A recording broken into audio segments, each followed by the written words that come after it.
Во ова издание на Newsflash ке гледате. Украина очекува понатамошна евакуација на украинските цивили во Мариупол. Пелоси од Полска посредбата со Зеленски вети дека САД ќе останат со Украина додека не се победи оваа борба. Уште пред руската инвазија во САД имаше предупредување за сајбер напади. Каква е состојбата денес? Председателот на САД Џо Бајден почна лично да присуствува на политички настани за собирање донации. Останете со нас и ќе дознаете повеќе.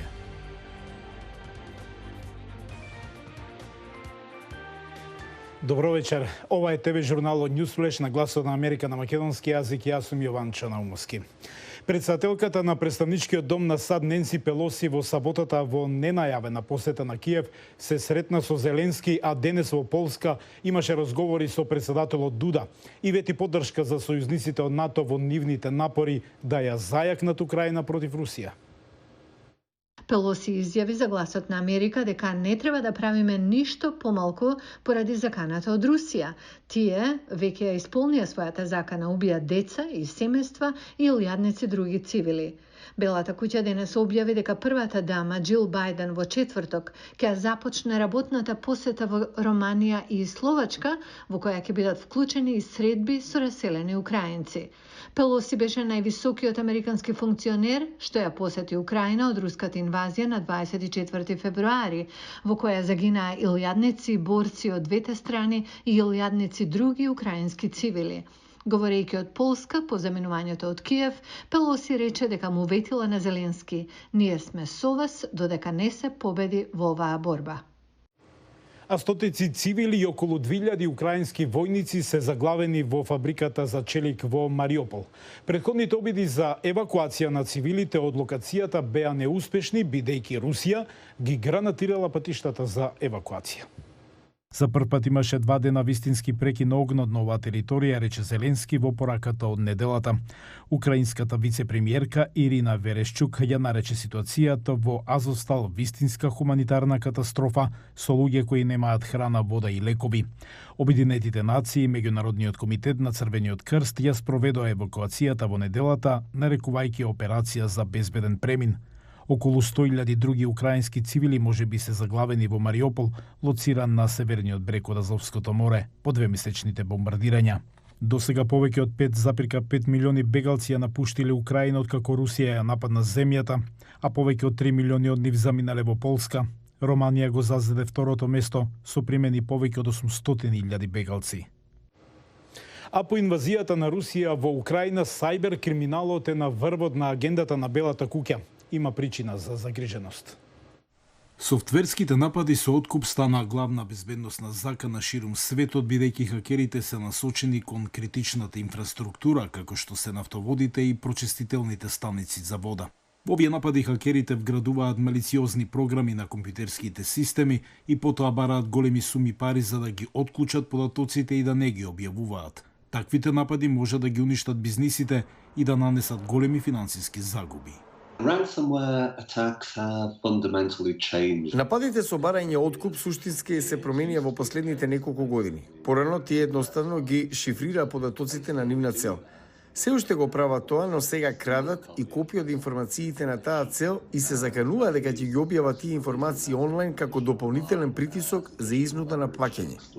Во 2018 година просечната побарувачка за откуп изнесуваше околу 5.000 американски долари.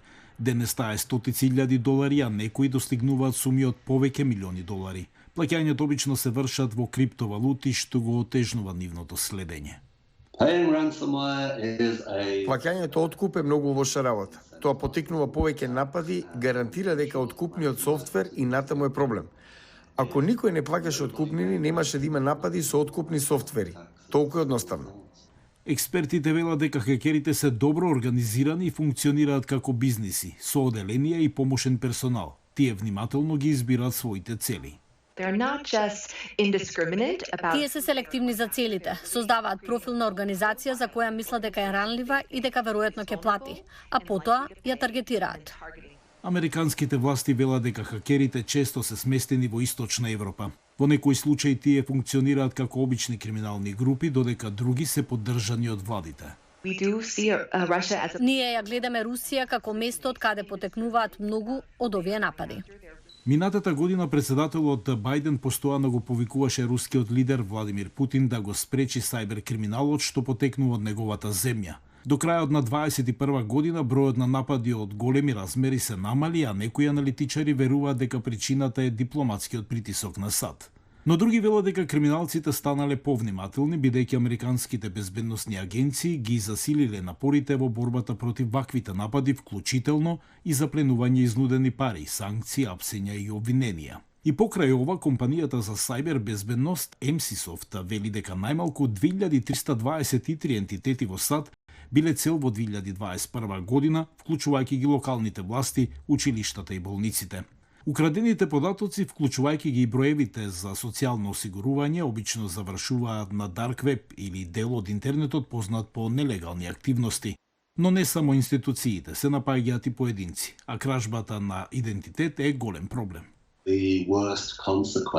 Најлошите последици се потенцијалните ефекти врз поединци и луѓе кои можеби нема да може да добијат медицинска помош кога им е потребна, ако нивната болница била хакирана, например. Експертите препорачуваат да се чуваат копии од важни податоци на уреди кои не се поврзани на интернет и се надвор од дофат на сајберкриминалците. Бајден почна лично да присуствува на политичките настани за поддршка на неговата партија. Неговото присуство ќе биде особено важно поради предизвиците на Демократската партија да го одржи мнозинството во Представничкиот дом, како и Сенатот. Председателот Бајден го одбра пацифичкиот северозапад за неговото прво лично присуство на настани за собирање политички донации за Демократската партија во Орегон и Вашингтон. Тој победи во овие сојузни држави со големо водство во 2020 година, каде многу гласачи беа фокусирани на проблемите со климатските промени.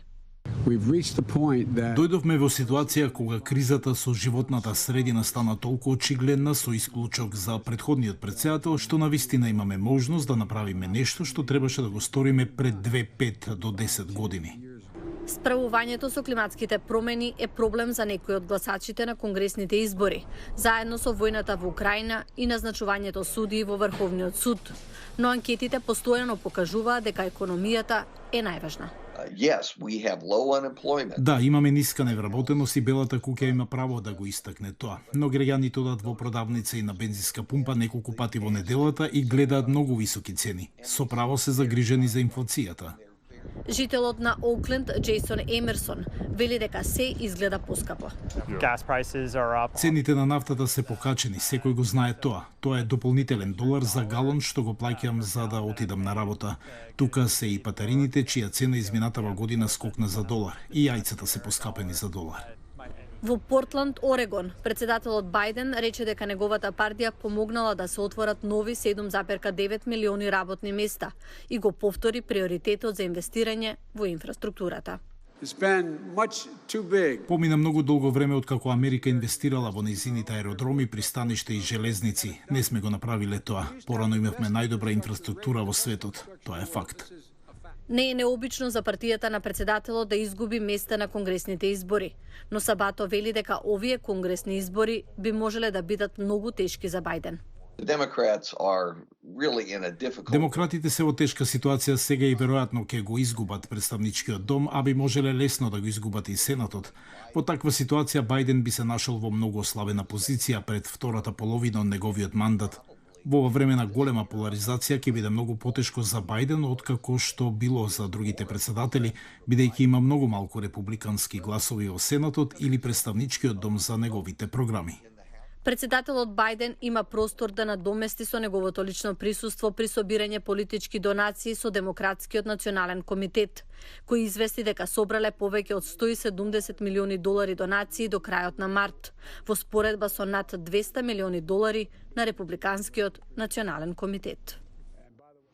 И тоа беше се за денес. Се гледаме повторно утре. Пријатно.